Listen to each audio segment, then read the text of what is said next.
Hi there, this is Rick from Dynamic Drawing. Welcome, lovely to have you with me. Today I'm going to do a quick sketch of the front of the skeleton. The skeleton's something I've always loved. It just amazes me, the structure of it, the design of it. It's just mind-blowing. I was lucky as a student that my lecturer in my first college school, Barbara Stone, amazing artist, she brought in a full-size skeleton and we could draw it from different angles. It was just amazing, so exciting to actually draw from a full-size one. I got a little model of a skeleton which I sometimes use. These are really good. You can get them from a medical shop, and they're not, they're not expensive. I've got a little cast of a skull, just really good for authenticity. You can draw it from different angles, look at it in a 3D way. So what I want to do is I just want to simplify the skeleton into abstract forms. Some of the forms can look quite complex at first, but I think if we start with a pelvic shape. So what I do is I've got a little rough pin man sketched out here. So we can start with the pin man or pin person, whatever is the right term here. Within a box shape can basically fit the shape of the pelvis. That's the best way to simplify it. Center line. You can fit in the whole pelvic shape here, and you've got everything fitting in there perfectly. So we've got the heart shape that I mentioned, the classic graphic heart shape, indicate with little mapping points, the hip bones, and then you've got that W shape that fits in there. So it's almost like just a W and a heart graphic together. That gives you the basic abstract form of the pelvis. And here, pin men are just so useful. I just use them all the time in my work just to get the dynamic of the pose. And so it's really good just to work things out and loosen things out like that in the first place. So here, another block shape. It's just a good way to simplify things.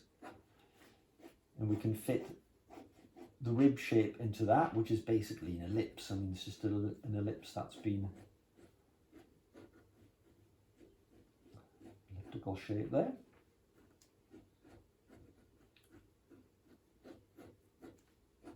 There's our rib cage, thorax. I'm not going to get into anatomical terms here. Just going to keep it very simple. Thigh bone, upper arm, spine, so on and so on. So there we've got a basic shape. Sometimes what people make a mistake with drawing the legs is they draw them way too straight. The stress of the weight of the body on the bones means that the thigh bones bend in. They have this lovely curve to them, kind of elegant curve. Got a mapping point for the kneecaps, the lower leg there, and just a simple foot shape. Top of the arms there.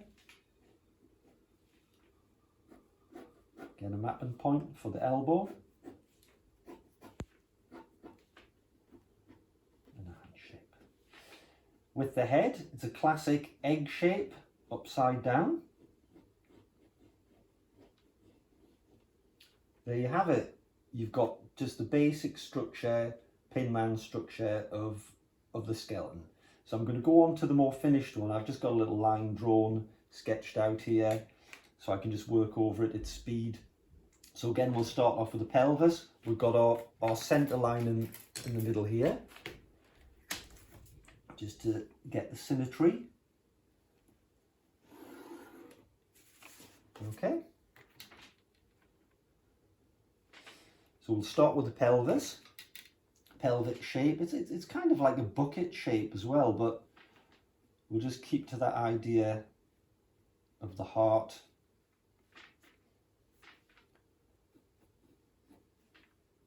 Within that kind of cube shape, where you can fit both the pelvis and the hip bones within that cube.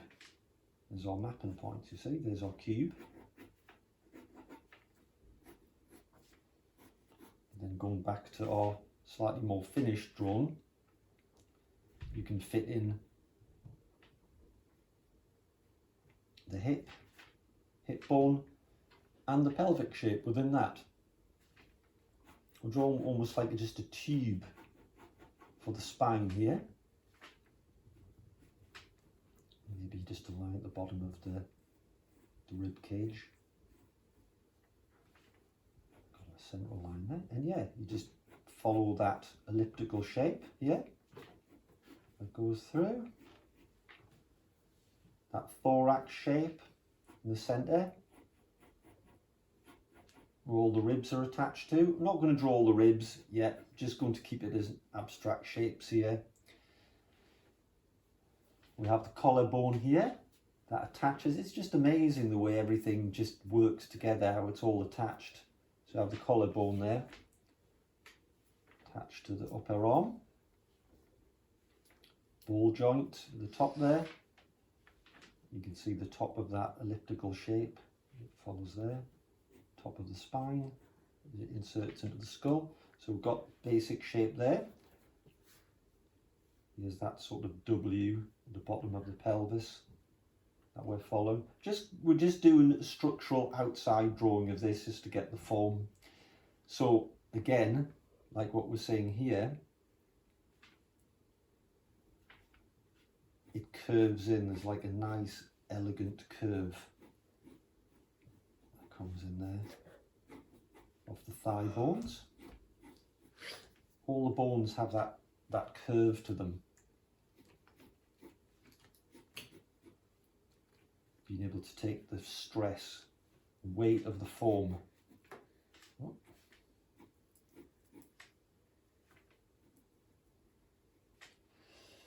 Okay. Kneecap. We're seeing what an amazing design the skeleton is, apart from the knees. It's like the weakest part of the body. It's crazy. But there's the kneecap. Like our little mapping point there. That tells you where the kneecap is. Yeah. Lower leg, again, has this curve to it, absorbing the stress of the weight of the form.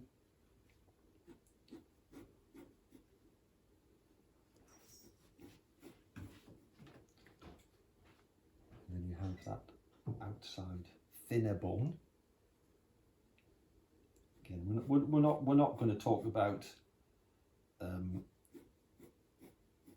anatomical terms. I'm just going to keep it very simple in the shape. Simplifying the form, simplifying the shape, breaking it down into very... Because you know, when you first look at the skeleton, there's all the ribs, there's all the details in the pelvis. From the side, the pelvis can look like quite a complex shape again, but it can just be simplified into almost like a little bucket shape. Upper arm shape, again with that curve.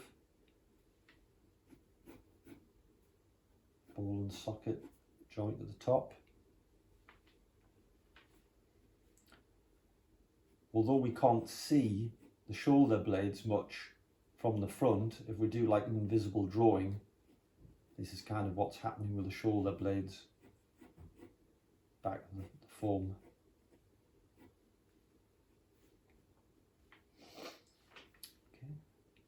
I wasn't going to use anatomical names, but I will for these two bones because one of them crosses over the other one as we're turning our arm. Yeah. So you've got the radius and the ulnar. The radius because it sort of radiates around the ulnar. So the ulnar is like a fixed bone and the radius turns. And of course when you do that, and we can look at that in another video, you're turning the muscles and the tendons with it. Just going to create a very simple, almost like gloved shape for the hands. Look at the skull, and again, yeah, we've got that simple egg, upside down egg shape there, centre line.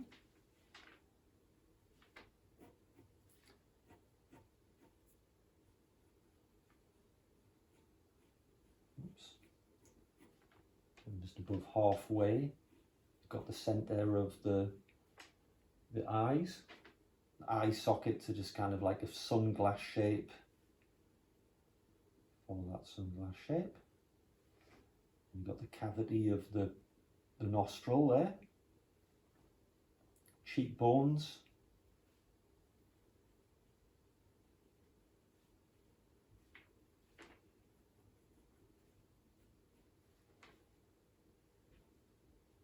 The lower jaw, which is attached to hinge.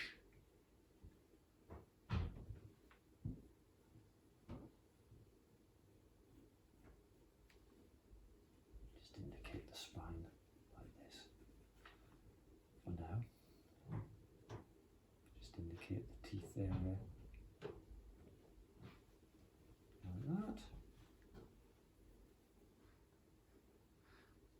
Now, in a future video, it would be really good to do the skull in profile, and we can actually see the hinge and how it works when the mouth's open, when it's closed.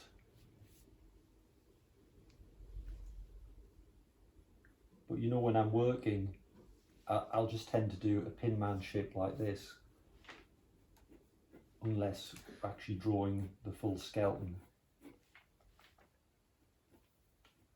It's not, when you're drawing, it's not essential to know the skeleton, I would argue, because as long as you're doing life drawing, you're sketching friends, family, people outside, and notebooks, you can learn how to draw the figure really well there. But knowing the basic skeletal shape and how it affects the surface form is really, really good. It's just amazing to know that, how light affects the surface form because of the skeleton underneath. So just even knowing it from just a simple abstract shape is just it's just amazing.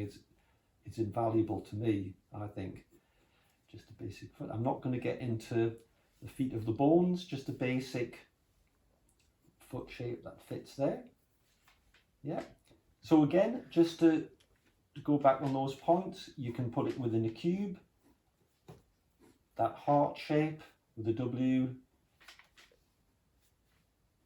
You can map the hip, the top of the hips there. Line the top of the pelvis. Pin man spine for that. Ellipse for the ribs. Thorax in the middle of the ribs. Tube is for the spine. This can fit within that cube shape. The top of the cube is the top of the arms. Mapping points for the elbows and the knees and the feet. And you basically got your very simple proportion of the skeleton there. Really hope you enjoy that. Really hope you've enjoyed the video. Thanks so much for watching. Please like, subscribe, share, put a comment, and I really look forward to seeing you for the next video, which is going to be the back view of the skeleton, and then we'll do the side view as well. Thanks so much for watching. Bye.